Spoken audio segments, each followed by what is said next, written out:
welcome to the Sports Circus. I'm your ringmaster, Sal, live from Las Vegas in the AMP TV studio, AAMP TV. Today's show is brought to you by UppercutChops.com. Check out their tasty selection of all-natural USDA Prime Angus and Wagyu steaks. Wait till you see their best-in-class New York steaks, filet mignons, and, of course, the king of all, those cowboy and tomahawk ribeye steaks. Even the gourmet Angus and Wagyu beef burgers will likely be the best you've ever had. Call 702-799-9935 for more information. That's 702-799-9935, 702-799-9935, or check out what's for dinner at UppercutChops.com. That's UppercutChops.com.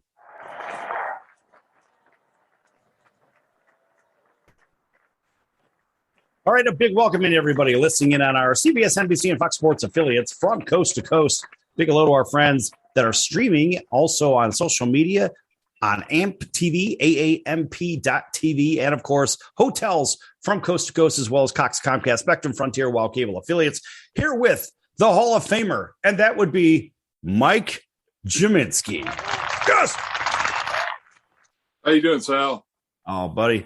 I need some rest, but I got you. And this is, we kind of look at our sports seasons in snapshots from last week until the Masters. This is college basketball's time to take front and center. And, because the NBA's still got they got a regular season to clean up. Football's got a little bit going on. Baseball, who knows when that's going to start.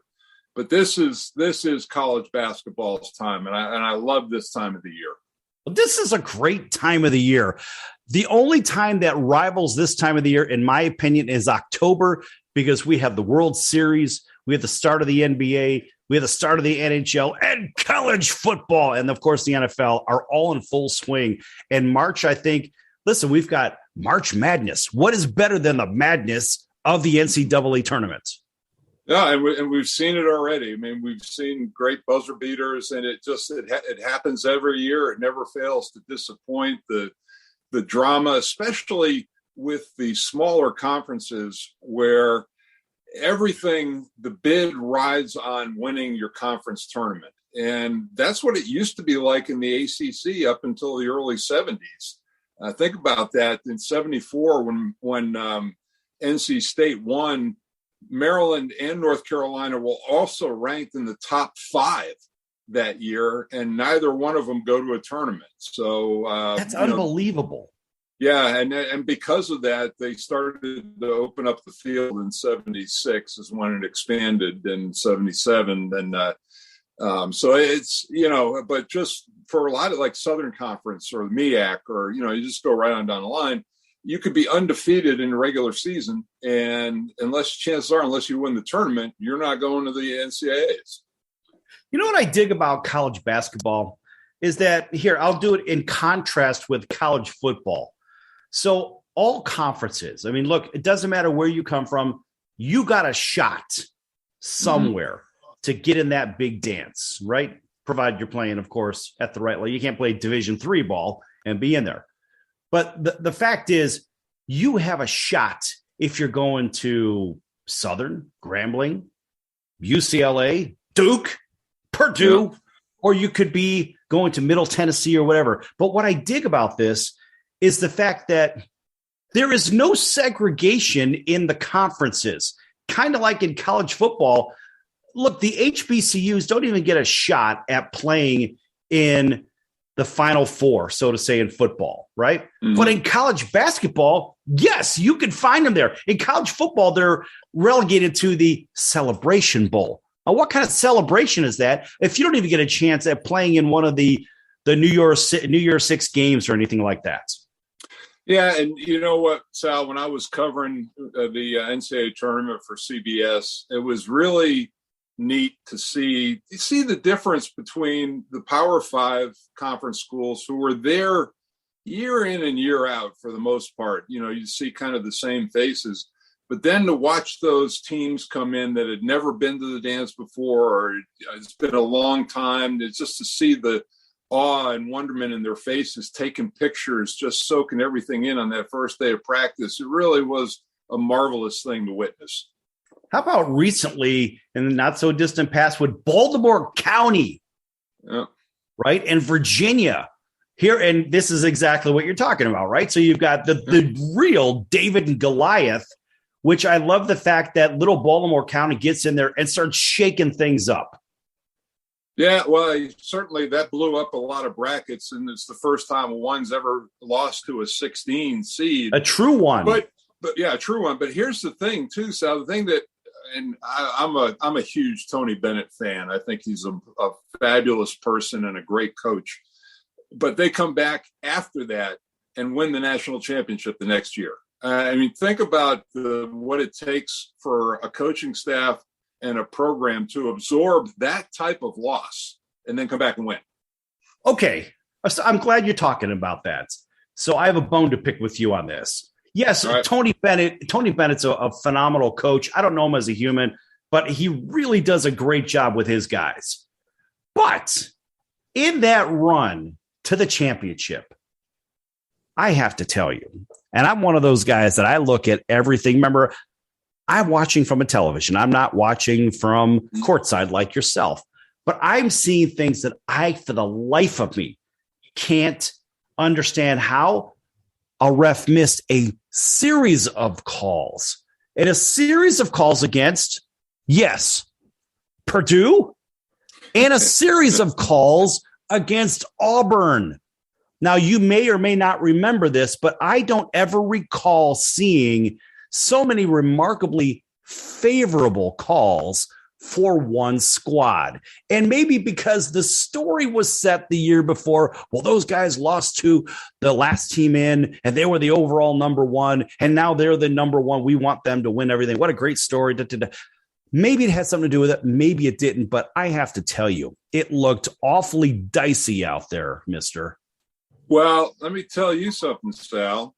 The NCAA tournament chooses referees from a pool across the country. Chances are very good that those referee crews have never seen that team before.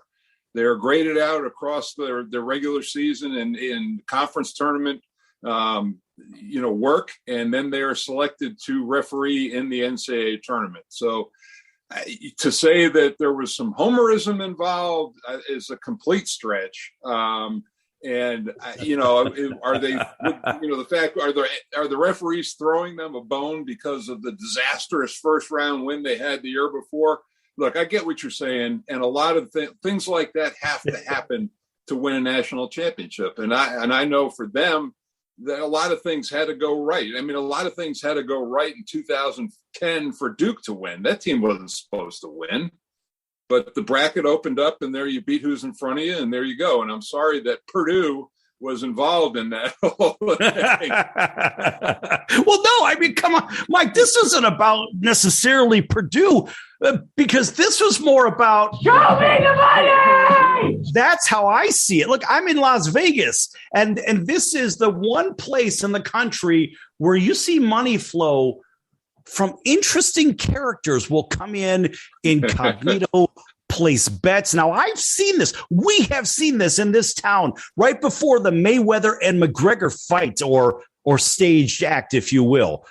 Mm-hmm. How convenient was it to see Floyd Mayweather and his people down at the first hotel way at the south end of the strip called the M, putting mad piles of cash out there at the sports book, some incognito, some not.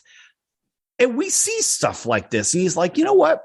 How convenient they bet on the under, and how convenient it was literally a handful of seconds that the fight ended just below 10.5 rounds.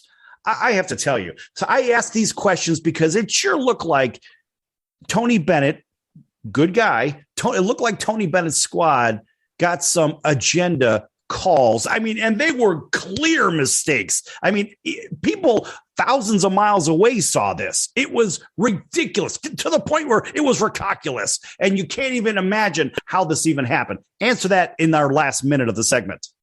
I'll just answer that by saying if you're going to tune the performance of the referees, check and see if those referees continued to work in the NCAA tournament after that.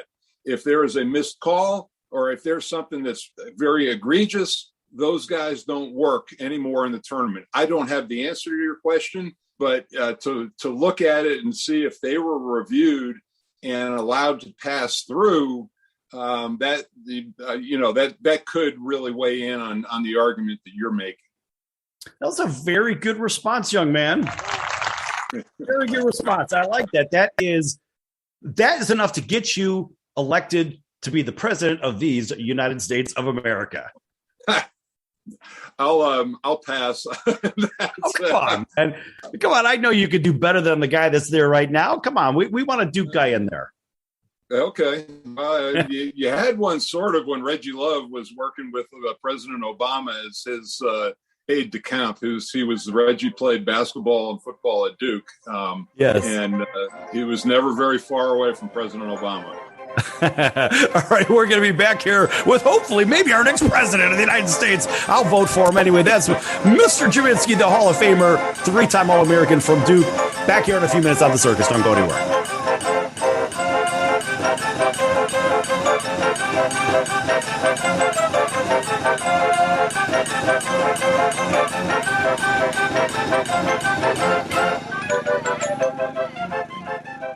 Nobody wants to get ripped off, broken into, or robbed, but nobody wants to pay a lot of money to have their home protected either.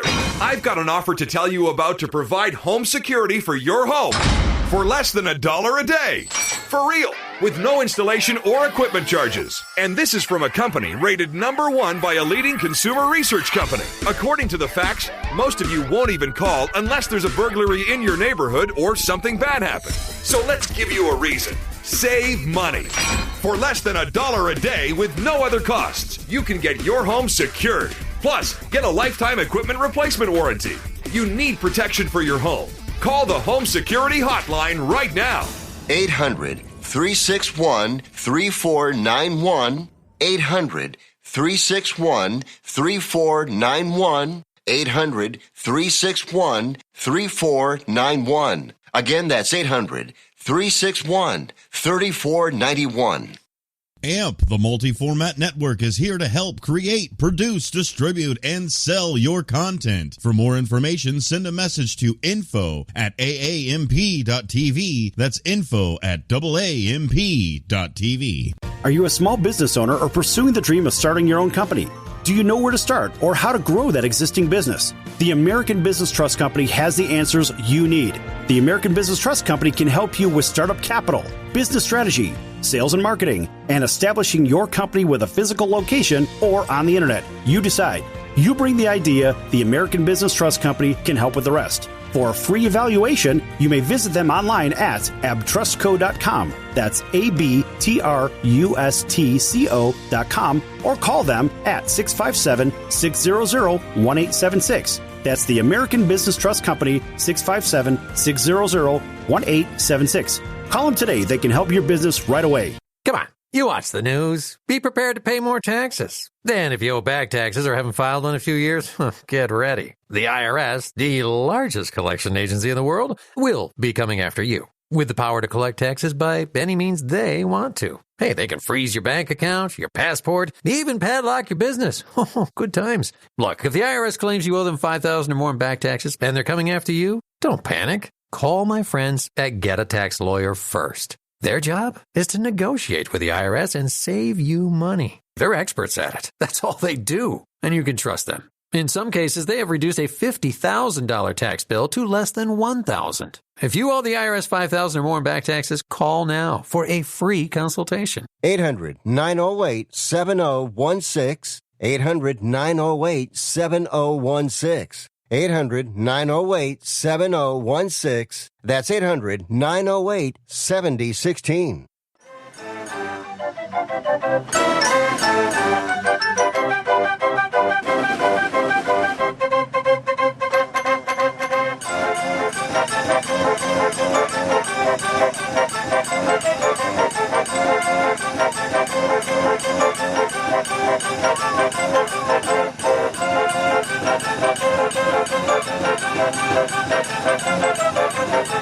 Welcome back to the Sports Circus. I'm your ringmaster, Sal, live from Las Vegas in the AMP TV studio, AAMP TV. This segment brought to you in part by Curry Leaf, Flavors of India, fine Indian cuisine, right here in Las Vegas, 5025 South Fort Apache Road, right off the intersection of Tropicana and Fort Apache, just about 5, maybe 10 minutes, depends on how fast you drive, from Las Vegas Boulevard and all those big hotels. Folks, it's about as good as it gets, and I'm there all the time, and I was there again last night just because I can. Mike, I'm going to get you over to Curry Leaf. You're going to love it. In fact, folks, if you want to call and find out what's for dinner or make a reservation, 702-527-7977, 702-527-7977, 702-527-7977, or check out the menu at curryleafvegas.com. That's curryleafvegas.com.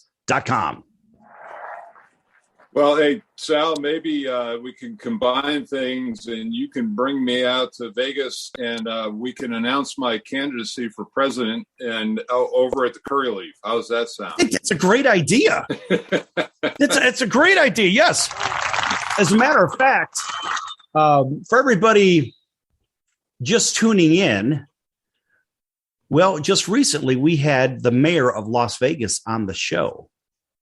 We just had the mayor on. Oh, yeah, we've had the mayor on before. She's a riot.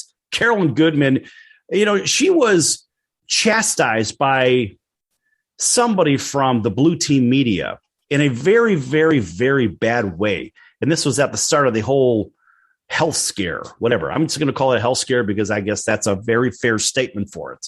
And she was unfairly attacked by a very popular television, we'll say, character, because this guy isn't just a character anyway. Anyway, Carolyn in this city is like a rock star. And Carolyn does right by the people. She's just a breath of fresh air. And she is almost the polar opposite of the mayor from my hometown in Chicago, which I'm remarkably embarrassed for my home city. Boy, that's a tough character. And I mean, she's from Cleveland, yet she's the mayor of Chicago. Figure that one out. How about go clean your own city up, right, with the rivers on fire and the lake on fire and crap like that, and leave the city of Chicago alone. Leave my hometown alone. But Carolyn Goodman is the polar opposite and good. She represents everything that's good for this city, and a nice round of applause for Carolyn. That's right. I'll have to get her over to Curry Leaf as well. Yeah, I'd look forward to meeting her. And, it really is, it's stunning how when you see truly a good person in public office, how it almost catches you off guard.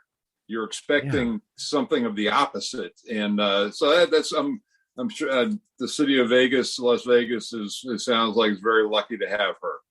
Yeah, I think so. And, prior to, of course, we had her husband, Oscar Goodman.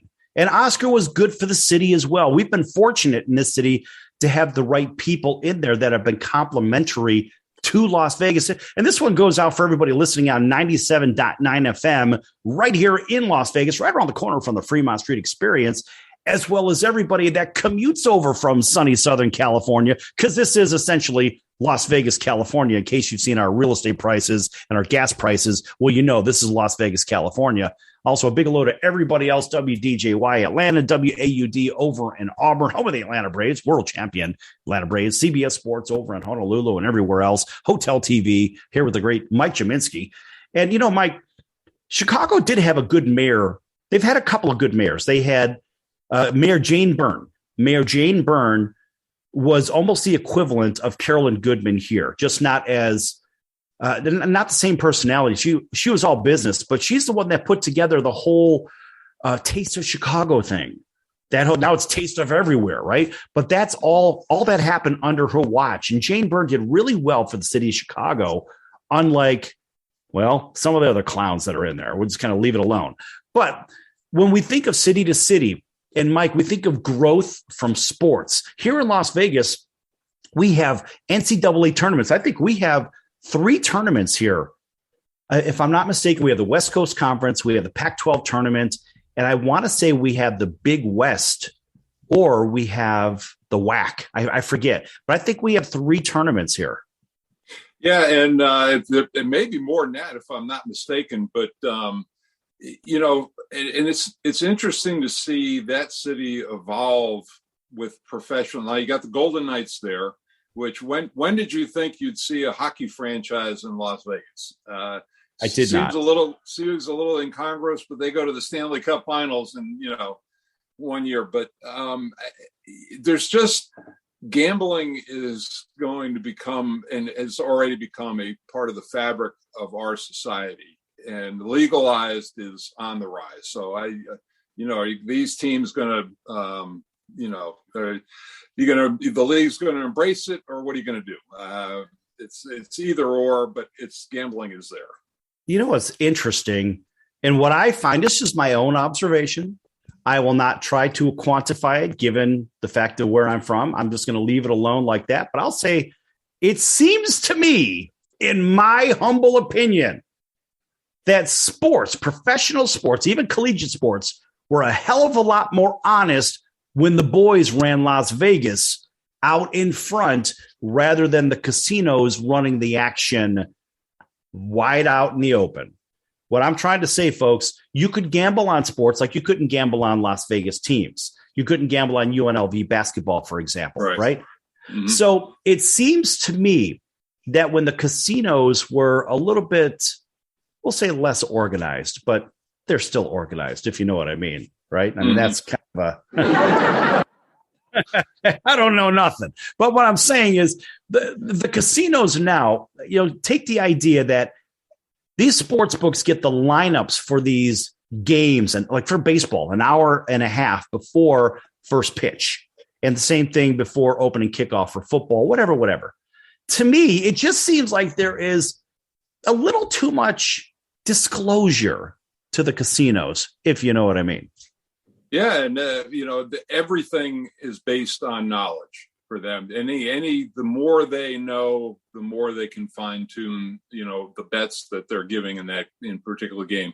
NBA, for example, I think they have to. You can scratch 3 up to an hour and a half before the game. So if you have a decent idea of who that's going to be, that's just another nugget of information that you're putting into your program and then coming out with a number. So, information has always been the key. And, it's been, whether it's been person to person, player to, somebody on the outside, I've got to think it's a little bit easier now with social media, but then who do you trust? But yeah, I mean, information is king. Think about the Super Bowl. I should say Super Bought 2 that we just saw. Well, we'll just say just a little while ago. Right. So Super Bought 2, in my opinion, of course, is my opinion, folks. So don't get mad at Mike, but this is my opinion. I mean, this game was remarkably fixed for everybody that had their action. And I placed my bet early. PlaceYourBet.Vegas. Check it out, folks. PlaceYourBet.Vegas for good sports information. A shameless plug. So PlaceYourBet.Vegas gave away the Cincinnati Bengals +4.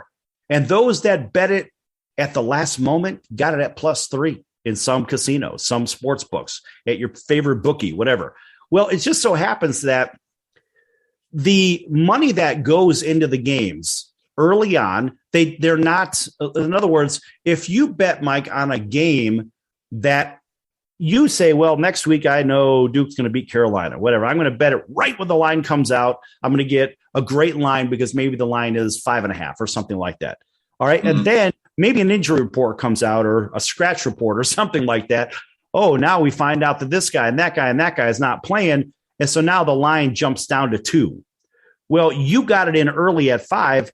Were you the winner there? Probably not, because those people that bet late, because why? The line jumped within the last hour or so because, oh, wow, that injury report was just submitted right before tip-off time or something like that.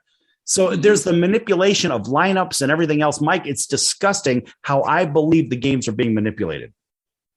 And it seems, Sal, that what each, especially the major sports, are deciding to embrace it and to, become part of, whether it's, we choose your favorite online betting service or whatever. And there's just, again, your little show me the money clip that says everything about, they're sitting there saying, look, we can either not be a part of this or we can be a part of this. And which way do you think the owners are going to lean in any of those situations, given those two questions? Oh, yeah. When we come back from break, we're going to talk about when things go wrong for a player, when the players are allegedly betting on games. And then maybe afterwards, Mike, I wouldn't mind talking about a Major League Baseball club owner shifting over to soccer after they have put the fix in on their neighborhood where the stadium where they play, a historic stadium, lies. And the whole neighborhood, everything was built around the idea that this team was going to be putting money into the economy, which in fact, they've done the exact opposite. Thank you, Chicago Cubs. Right. That's what they do. And of course, that is spoken from a real Cubs fan. All right, folks, back here in a minute with the great Mike Gminski, the Hall of Famer, in just a few minutes on the Circus. Lots more to come. Don't go anywhere.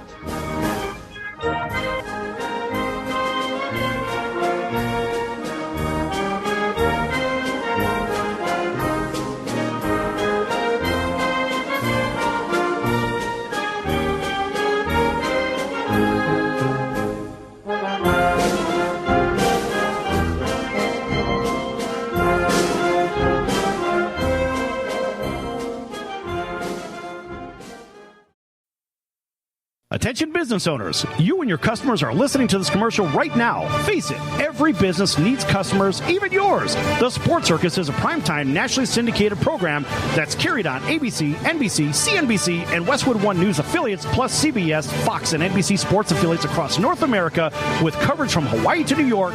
Also, the Sports Circus is available to the 180 million subscribers on iHeartRadio, and the Sports Circus gets about 4 million website visitors per month, which could click through your website and bring sales. The Sports Circus provides great content featuring celebrity guests from sports and entertainment to our audience every weekday, which your company could greatly benefit from by increasing your visibility, foot traffic, eyeballs to your website, and calls from potential customers.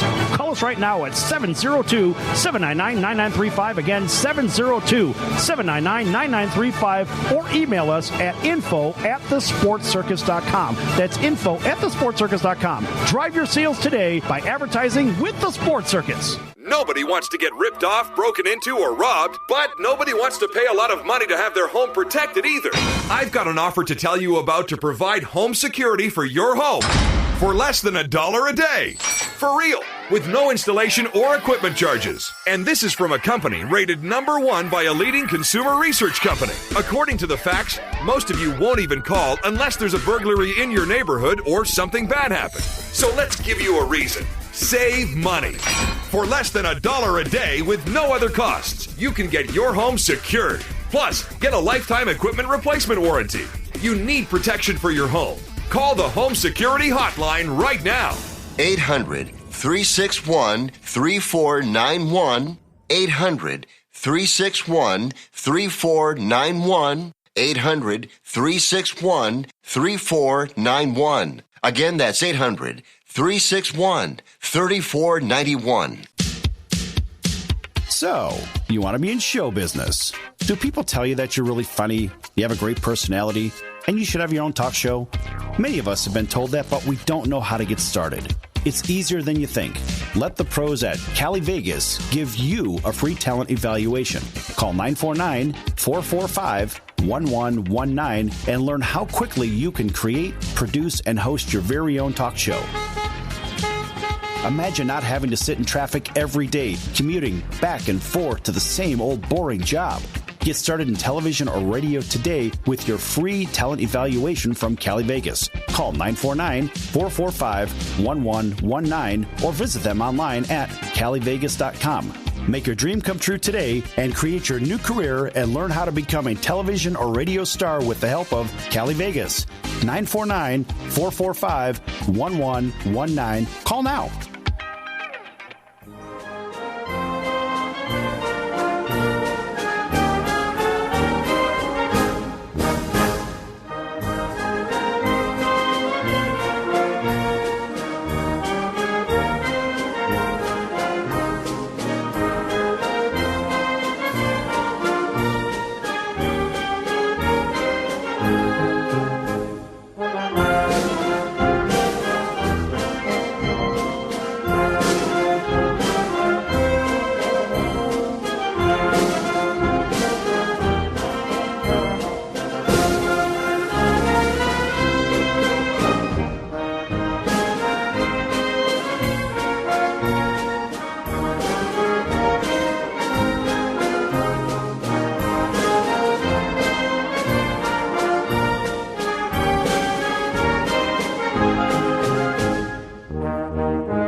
welcome back to everybody listening in on our CBS, NBC, and Fox Sports affiliates from coast to coast. Thank you, Mr. Michael.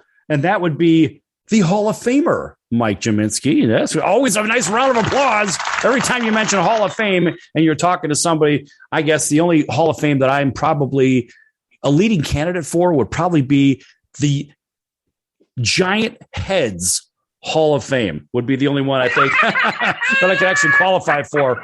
So I'm kind of like a human caricature. Oh, come on, Sal. I mean, I would think the city of Chicago would pay you handsomely as fondly as you speak, regardless of what is happening there on a daily basis. And I share your heartbreak over that too. It really is sad because I traveled there in my MBA days and always loved going there.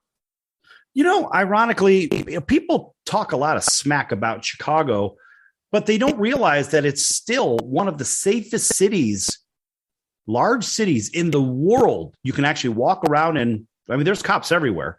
And it's not as bad as people think it is. I mean, bad things happen all over. I mean, right here in Las Vegas, we have the same thing. And whether you're in Charlotte or Los Angeles or New York or Cleveland, Detroit, Miami, Denver, even Des Moines, Iowa, every area has its questionable area, right? Usually it's an economic redevelopment area.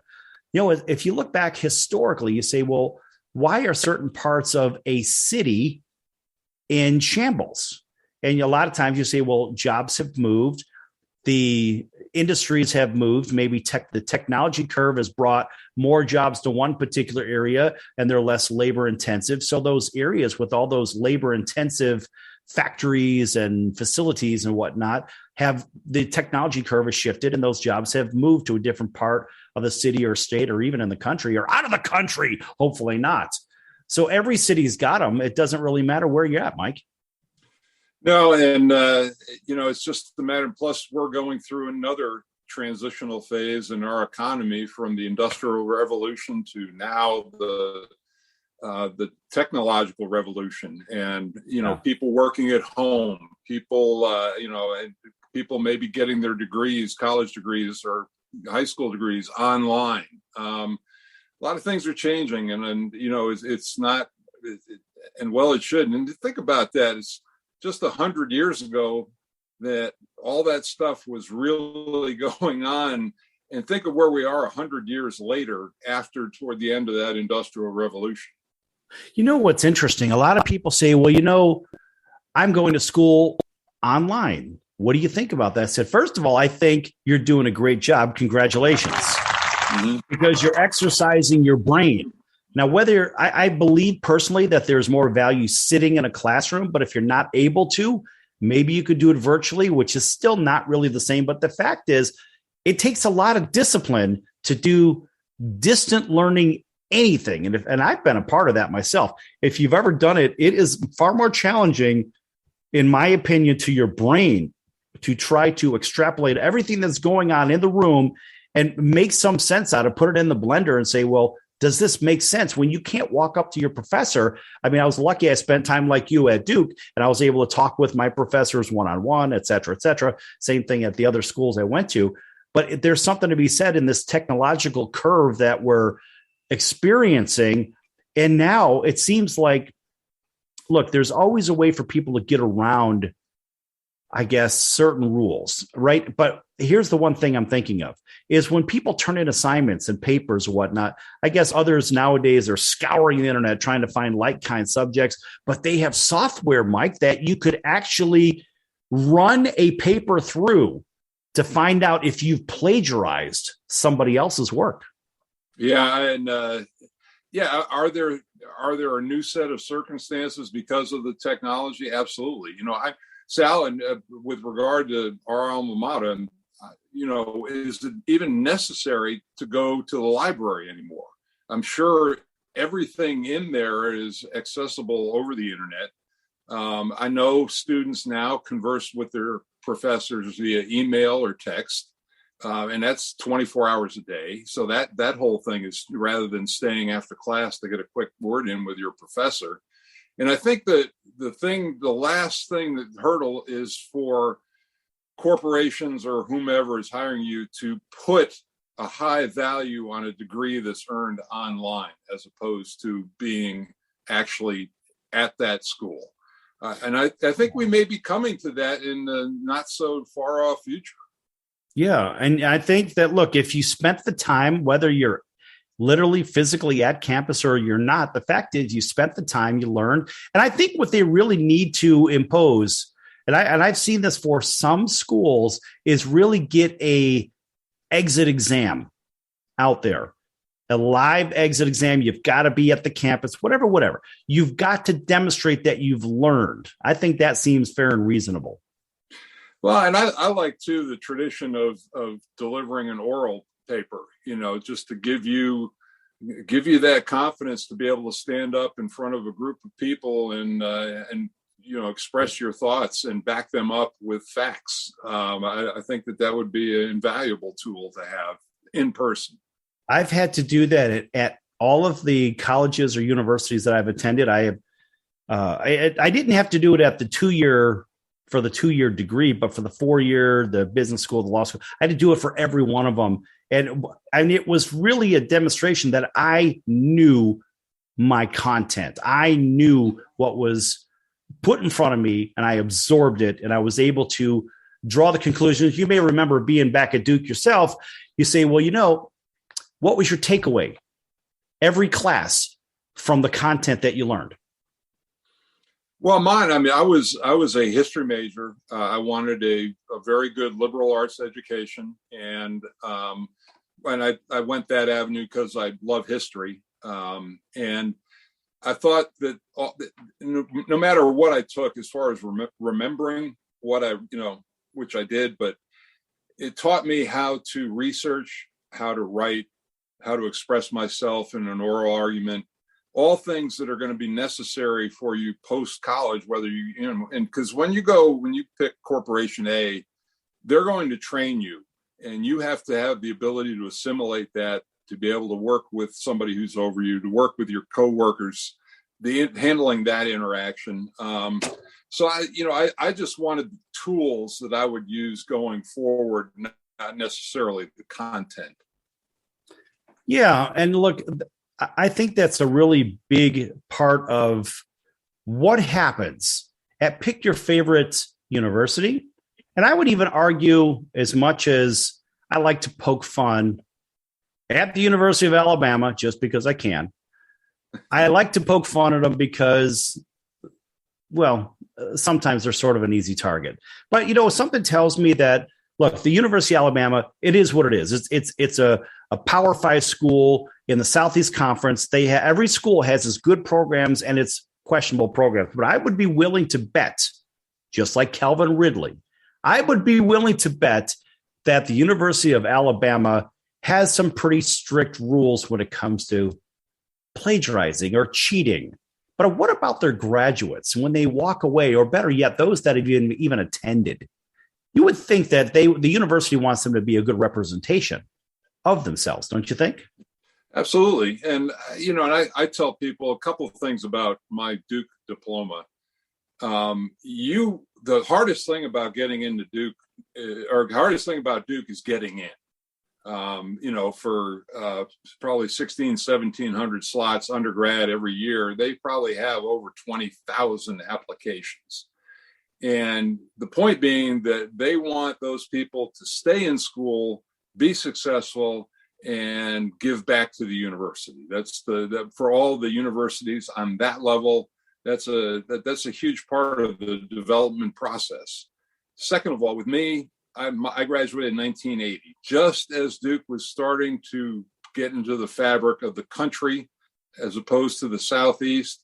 But when everybody hears that, I'm a Duke graduate, it's like, whoa, he must be Einstein. And I call that diploma inflation, which I've definitely been the beneficiary of. But that's the fact. They don't ask you, what your GPA. It's just I have a degree from Duke, and that has a certain value out in the marketplace now.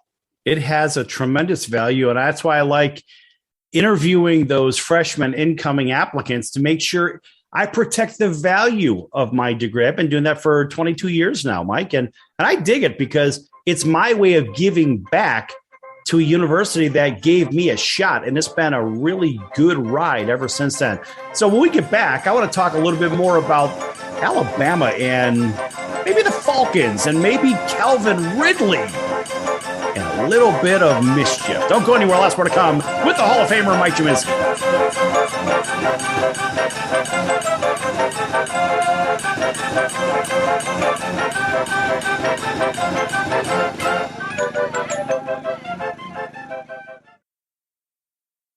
You don't sit behind a desk every day to earn a living. You're out and about making it happen. And sometimes you get a little bit behind on your paperwork, like bookkeeping and paying your taxes. It's easy to get behind on paying your taxes. It happens to the best of us. And you know what happens next. The big bad IRS comes knocking on your door. And when that happens, you need to call the good old boys at the Tax Doctor. Let them do what they do best. Deal and negotiate with the IRS so you pay the lowest you can in back taxes that the law allows. We are a 100% U.S.-based company, and we've saved our clients millions over the years in back taxes. If you owe $10,000 or more in back taxes, call my friends right now at the Tax Doctor and learn more. 800-989-1694. 800-989-1694. 800-989-1694. That's 800-989-1694. Nobody wants to get ripped off, broken into, or robbed, but nobody wants to pay a lot of money to have their home protected either. I've got an offer to tell you about to provide home security for your home for less than $1 a day. For real, with no installation or equipment charges. And this is from a company rated #1 by a leading consumer research company. According to the facts, most of you won't even call unless there's a burglary in your neighborhood or something bad happened. So let's give you a reason. Save money. For less than $1 a day with no other costs, you can get your home secured. Plus, get a lifetime equipment replacement warranty. You need protection for your home. Call the Home Security Hotline right now. 800-361-3491. 800-361-3491. 800-361-3491. Again, that's 800-361-3491. That's the sound of sizzling, dry-aged USDA Prime Wagyu and Angus steaks from UpperCutChops.com. Their best-in-class filet mignons, New York steaks, and the king of all steaks, the tomahawk and cowboy cut ribeyes are the best in the business. Even their Prime Wagyu burgers will likely be the best you've ever had. Browse the full selection of steaks and chops at UpperCutChops.com from the comfort of your home or on your mobile device. UpperCutChops.com delivers all-natural, dry-aged USDA Prime Wagyu and Angus steaks and chops directly to your door, without the hassle of going to the grocery store and fight crowds to pick from a small selection of average at best meats with injected steroids, fillers, and coloring added to look good. Find out what's for dinner at UpperCutChops.com or call 702-799-9935. That's 702-799-9935. 702-799-9935. Or make your selection directly at UpperCutChops.com.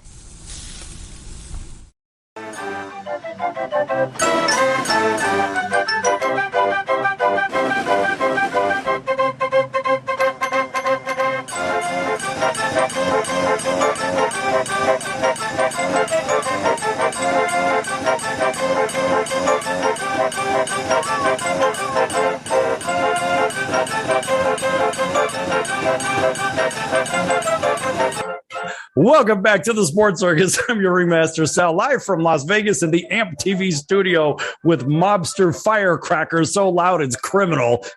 That's a great. Mike, I think I picked those up in South Carolina, if I'm not mistaken, at one of those big fireworks outlets. I want to say that's where I got them.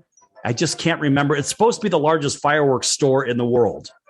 I want to say it's maybe Shelton's or something. Does that sound right?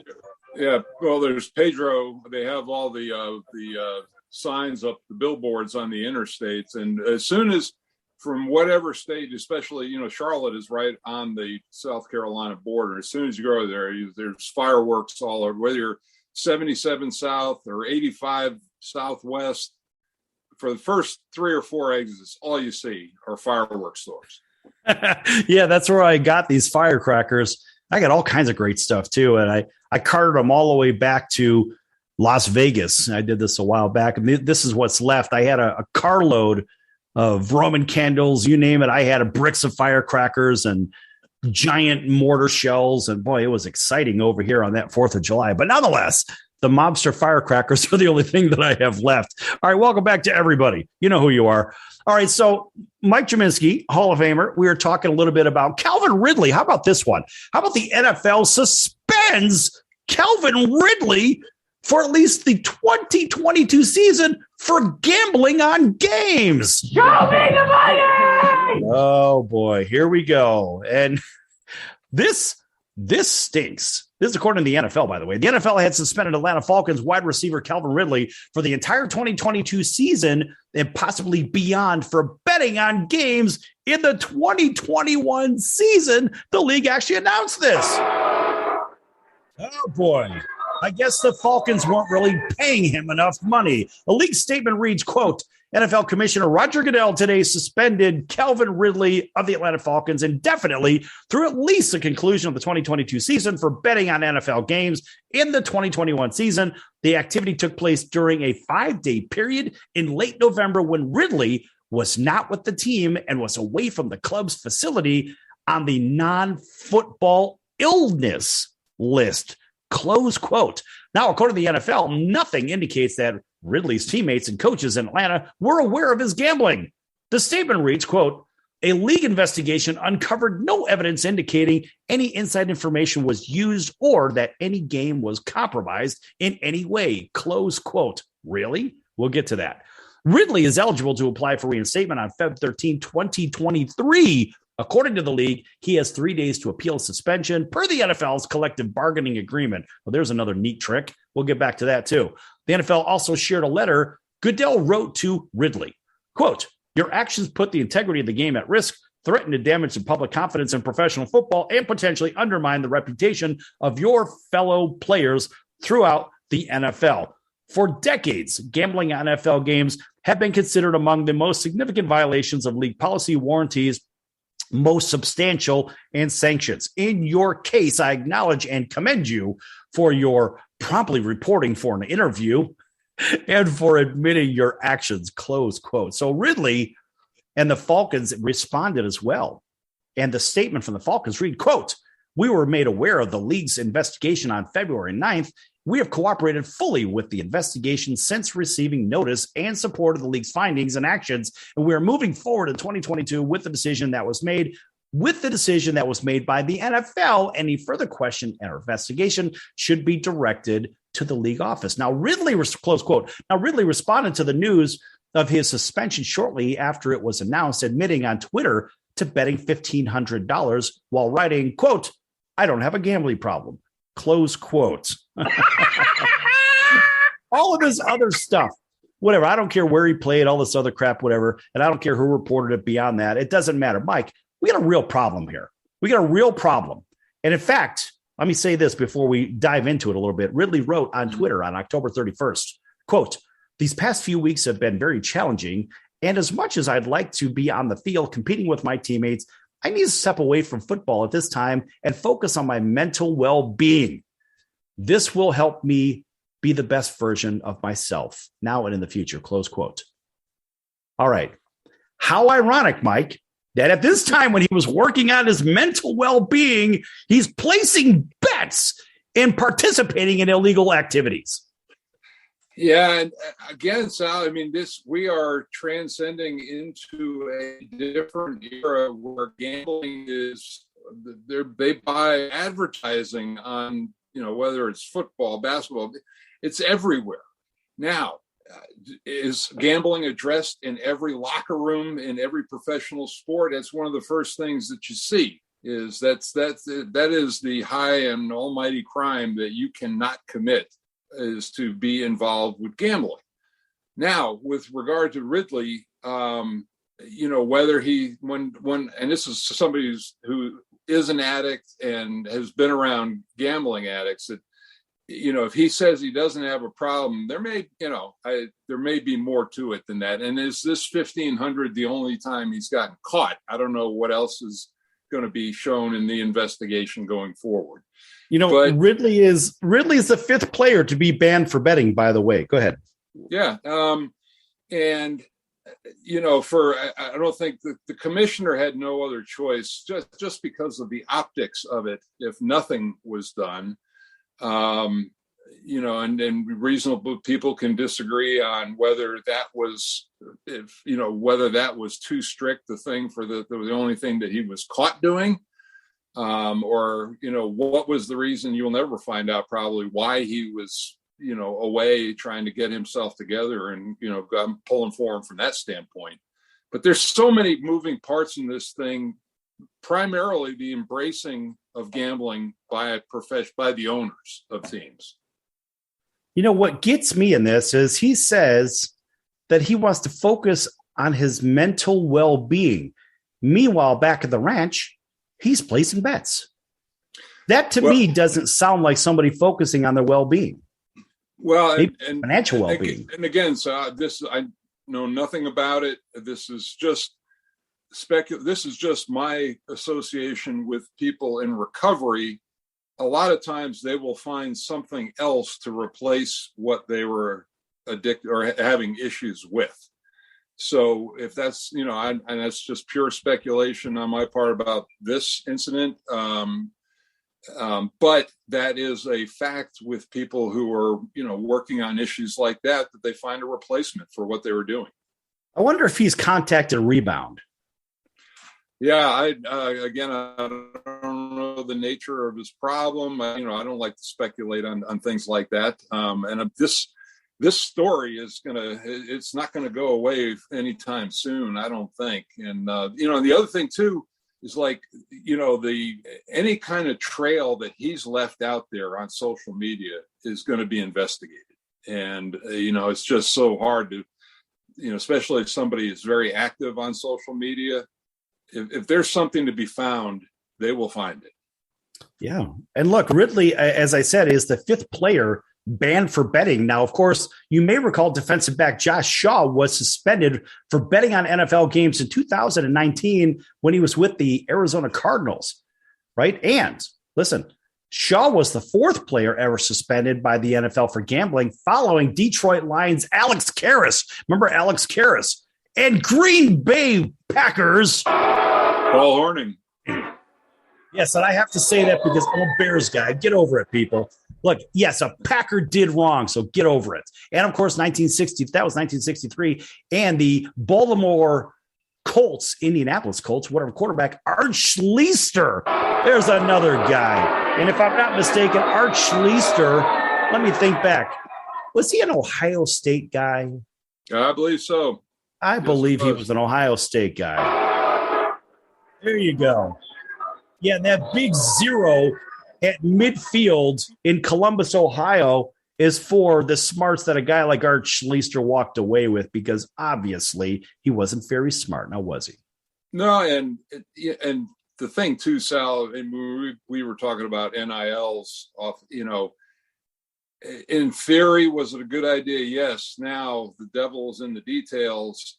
How is it going to be overseen? What are going to be the rules and regs with regard to that? And these are all unforeseen circumstances that are going to be popping up with regard to gambling. With, Pete Rose is probably sitting there going, "Yeah, I told you so." As you see, this is not uncommon. Well, it's funny you bring that name, image, and likeness thing up here in our last couple of minutes.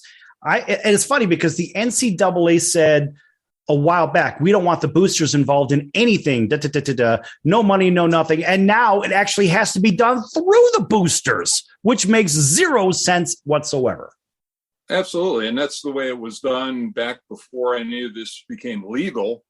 And, and Sal, when you think about this, I am forbidden from helping Duke recruit a basketball player because I'm alum. I played basketball at Duke, and I can't help them recruit a basketball player. I'm not going to write a check. I'm going to talk about Duke basketball, but I can't because I'm an alum.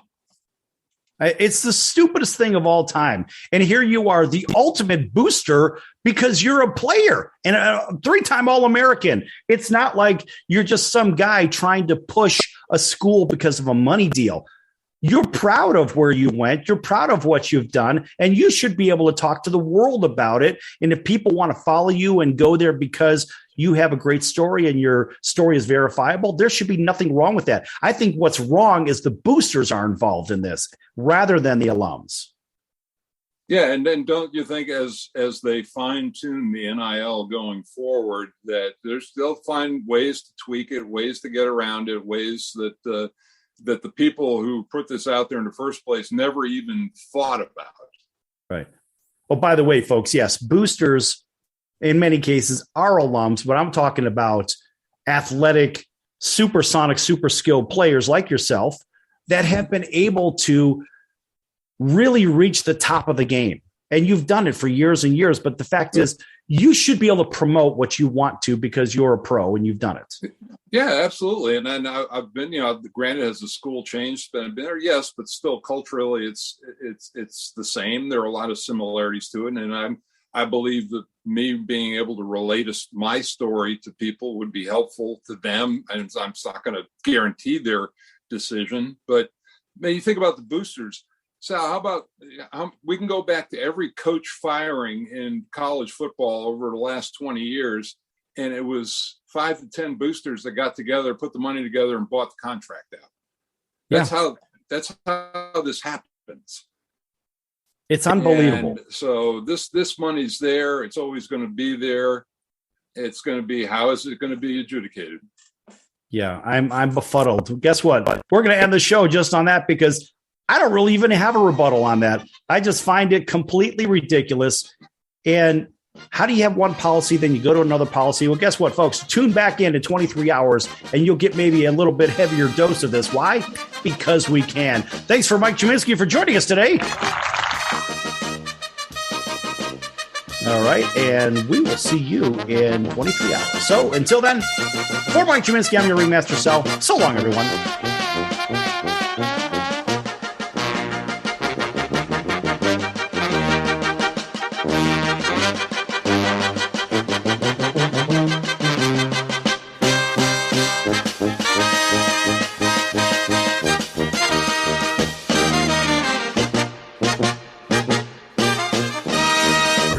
Business owner or pursuing the dream of starting your own company? Do you know where to start or how to grow that existing business? The American Business Trust Company has the answers you need. The American Business Trust Company can help you start up with capital, business strategy, sales, and marketing, and establish your company with a physical location or an online presence on the internet. You decide. You bring the idea. Then American Business Trust can help with the rest. For a free evaluation, visit them online at abtrustco.com. That's abtrustco.com. Or call them at 657-600-1876. That's American Business Trust Company. 657-600-1876. Call them today. They'll help your business right away. That's American Business Trust Company. Online at abtrustco.com. American Business Trust Company.